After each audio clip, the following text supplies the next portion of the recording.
Hello, good morning, good afternoon. My name is Deb Coviello, and welcome to Live Talk Media, where I have an amazing friend, colleague who has joined me today, Nancy Settle Murphy. Nancy, welcome to the conversation.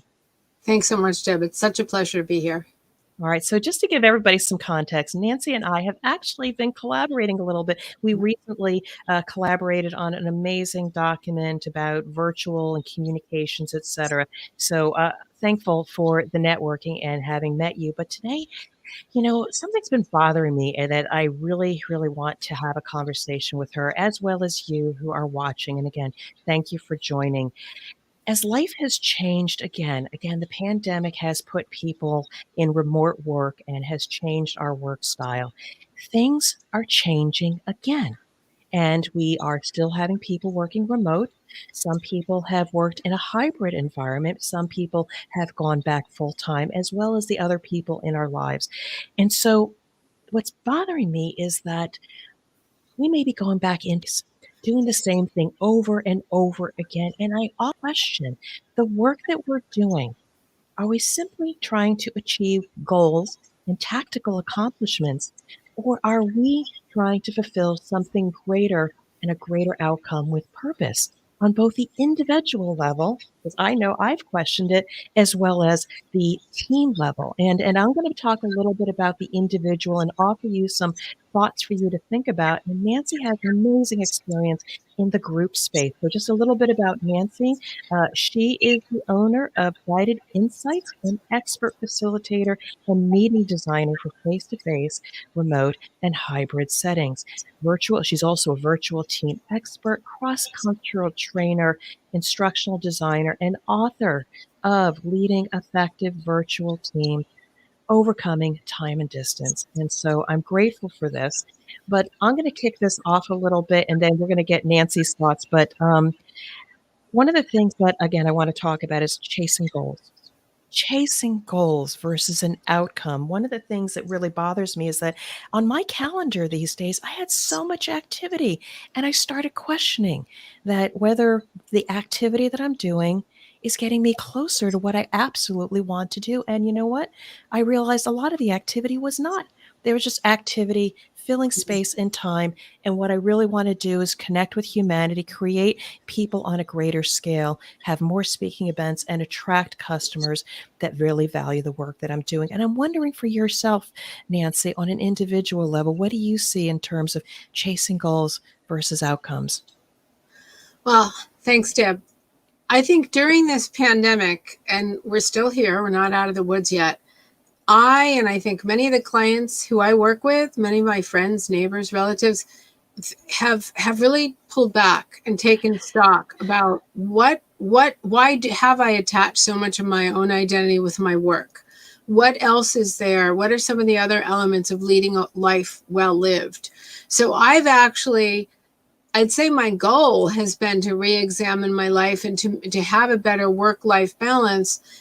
And by that, I mean, open up new opportunities for serendipitous learning, for new connections, unpack my calendar, delete stuff, as you were saying, delete things off of it that aren't enriching my life or aren't allowing me to enrich others' lives. I do a lot of community service, so that's always been important to me. I'd like actually to do more of that and to see how I can contribute and maybe less time on the business. But the pandemic, I think, has caused many of us to blur day for night. What day is it today? What time is it today? What season is it?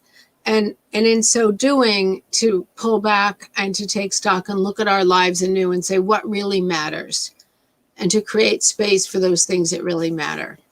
Yeah, you couldn't have said it any better. And I will actually say, and I'm still evolving, I hit a wall. I mean, I'm in my own business. I'm networking, I am hustling, I'm doing cold outreach, I'm doing a lot of social media. And, that's what the gurus say. You have to hustle. But then the conundrum, somebody once said to me, Deb, you need a little bit more air. You need more time and space to let things happen, to attract the right things in your world. And with that, I cleared my calendar for a week and a half and only now very selective about the time that is consumed. I control my calendar. So love what you're saying about this. So I wanted to take this a step further because I do have some suggestions on the individual level, but I want to dig deep because so many people out there are at the team level. So when we think about teams that are caught up in the activity that supports the goal, I find over time they could actually get stressed and overwhelmed and losing sight of the outcome. And so I'm thinking, as you engage with teams, what's your experience with teams and helping them get away from just chasing goals and a lot of activity and evolve to a higher level of performance in achieving outcomes that they need to achieve? I'm curious. Well, that's a great question. I think when COVID hit and office workers, and I'll qualify and say knowledge workers, because obviously not everyone had the luxury of working from home. But when whole teams packed up and suddenly went home, I know many team leaders I've worked with were still insisting on key performance indicators, and you have to keep up these performance goals, and never really thinking through, or never having, I think, the attending compassion and empathy to realize this isn't just a move from in-person to remote work. This is a pandemic. People are dying. Lives are being upended. Kids are going to school right next to you. So working from home for many has not been a joy or very easy. People around them have been dying. Aging parents have to be cared for. So there's been a lot going on during this pandemic that I think many team leaders said, oh, well, we still have to march on. We still have to meet our goals. And so I think some of the forward-thinking leaders who I've worked with have, and as you said at the beginning, we're at a time, we're in limbo right now. We're not, where some organizations have declared that they're going back. Some have, some thought they were going back in September. Now it's January, maybe it's February, maybe it's never. And so during this time, many leaders have said, okay, let's recalibrate. Let's reassess our goals. Did those goals make sense for our team, for our organization? And how do we work together to achieve those goals? What norms or what principles hand in hand with working together?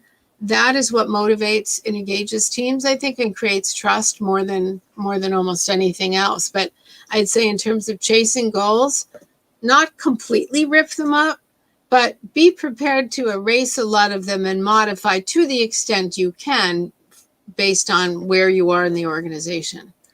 So, very insightful. And I can't wait to get to actually some actionable tips. But you know what? If I may, Nancy, because you've highlighted and you say some companies don't get it and some have done it very well, I'd love for you to share some insights for companies that have done it well, because I'm going to jump ahead because I think we're ready for what is it that teams, companies, leaders have done well in order to help teams still feel fulfilled, not overwhelmed, and chasing or going after the right things. What are some things that you've seen that are done well? Well, I think first is agree on the desired outcomes of working as a team beyond whatever goals that your team, if you have the autonomy to set, great, or the goals that are handed to you. Sometimes we have to deal with the hand we're dealt. And so other outcomes might be, how do we create a trusting environment?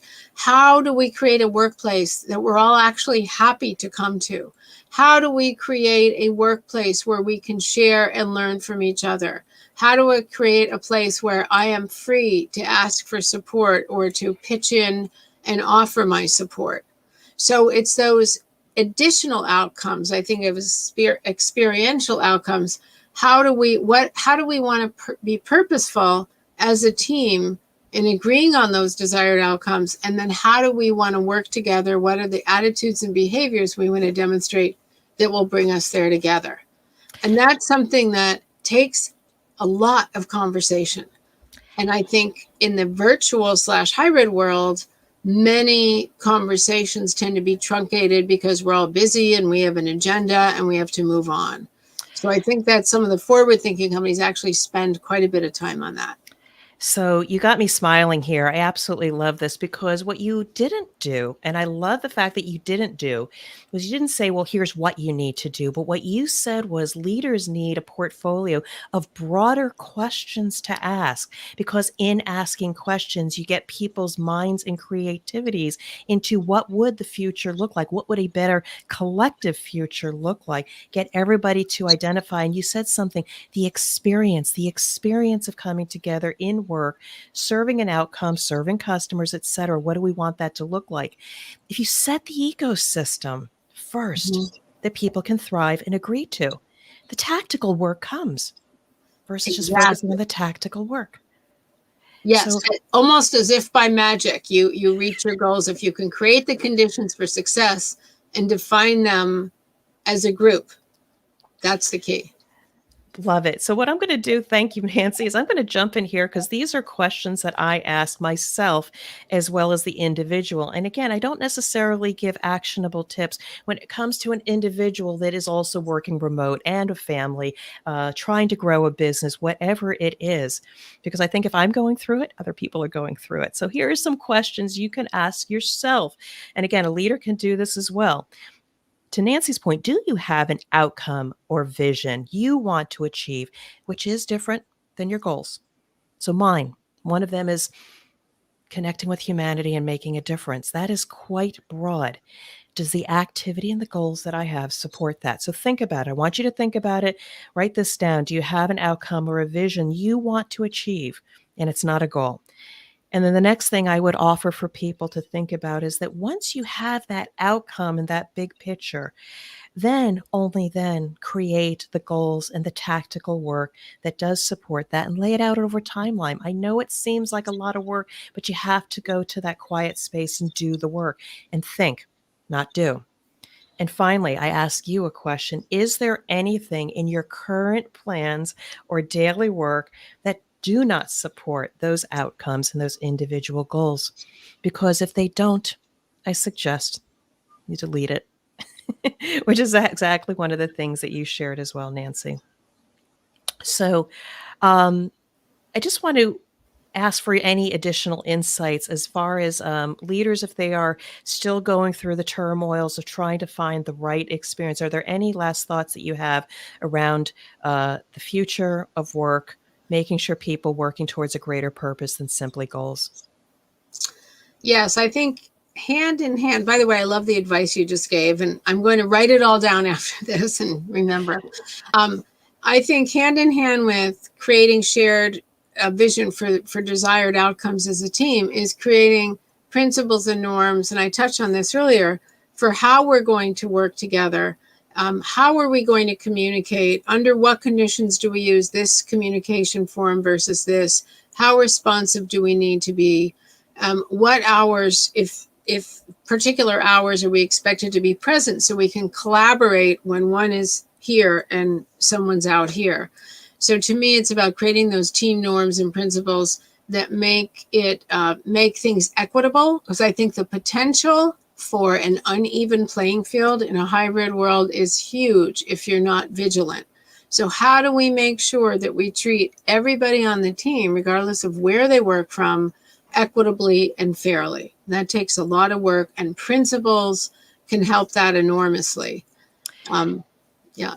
So I am grateful for your insight. Again, it's refreshing because, again, sometimes it can feel so overwhelming, but asking better questions can get us different results or a different outcome. So, Nancy, you are amazing. I'm so glad to have met you and have the opportunity to collaborate with you. And, I know you're going to continue to do great work. For anybody watching this or on the replay, if they wanted to learn more about you or resources, how best can they connect with you and your work?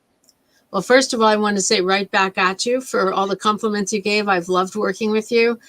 My website is guidedinsights, plural.com. So you can find articles, you can contact me there. And my email is nancy@guidedinsights.com. So either way, I'm very responsive to email. And on my website is key term searchable. So you can find hundreds of articles and checklists, etc., on the topics of virtual remote teams, cross-cultural teams, etc. All right, an amazing conversation. And for my listeners as well, dropinceo.com, dropinceo.com is my website, also having great resources, blog posts, the podcast, and my new book, The CEO's Compass, Your Guide to Get Back on Track, an amazing resource for talented leaders who may feel a little off track and need a compass to get them back to true north or peace of mind. Nancy, it is always a pleasure. Thank you so much for your time and Thank continued you. success. Thank you. Thanks, Deb.